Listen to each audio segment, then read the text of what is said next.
Big பாஸ்ல வந்துட்டு free task ஆனது நடந்துகிட்டு இருக்கு.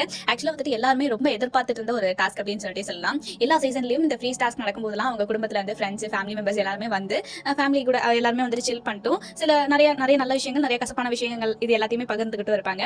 ஸோ அதே மாதிரி தான் வந்துட்டு பிக் பாஸ் சீசன் 7லயும் ஃப்ரீ டாஸ்க் இந்த வாரம்லாம் நடந்துகிட்டு இருக்கு.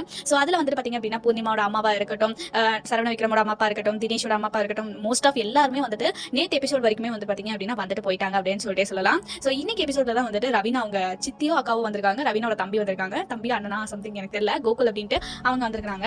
நெக்ஸ்ட் வந்து பாத்தீங்க அப்படின்னா விசித்ராவோட ஃபேமிலில இருந்து யாரும் வரல, பிளஸ் மாயாவோட ஃபேமிலில இருந்து வரல, அவங்களுக்காண்டி தான் வந்துட்டு வெயிட்டிங் அப்படின்னு சொல்லி சொல்லலாம். ஸோ அவங்கலாம் வந்துட்டு என்ன மாதிரிலாம் ரியாக்ட் பண்ண போறாங்க. இது வரைக்கும் வந்தவங்க எல்லாருமே வந்துட்டு சில் பண்ணிட்டு தான் போயிருக்காங்க. அதுலயும் வந்துட்டு கொஞ்சம் ஒரு மாதிரியா இருந்தது யார் அப்படின்னு சொல்லி கேட்டீங்க அப்படின்னா விஷ்ணுவோட தங்கச்சி அக்கா அவங்க தான் வந்துட்டு ஓரளவுக்கு இருந்தாங்க. தென் மற்றபடி எல்லாருமே வந்துட்டு பாத்தீங்க அப்படின்னா ரொம்ப அழகா வந்துட்டு அவங்க பேசினதா இருக்கட்டும், பழகினதா இருக்கட்டும், ஹவுஸ் மேட் கிட்டே 60 செகண்ட்ஸ்க்கு மேல ஷார்ட்ஸ் வீடியோ போட முடியாது அப்படின்றதுனால மெயின் வீடியோ லிங்க் கீழே டிஸ்கிரிப்ஷன் அண்ட் கமெண்ட்ல பின் பண்ணி வைக்கிறேன். மறக்காம டைம் இருந்தா செக் பண்ணி பாருங்க.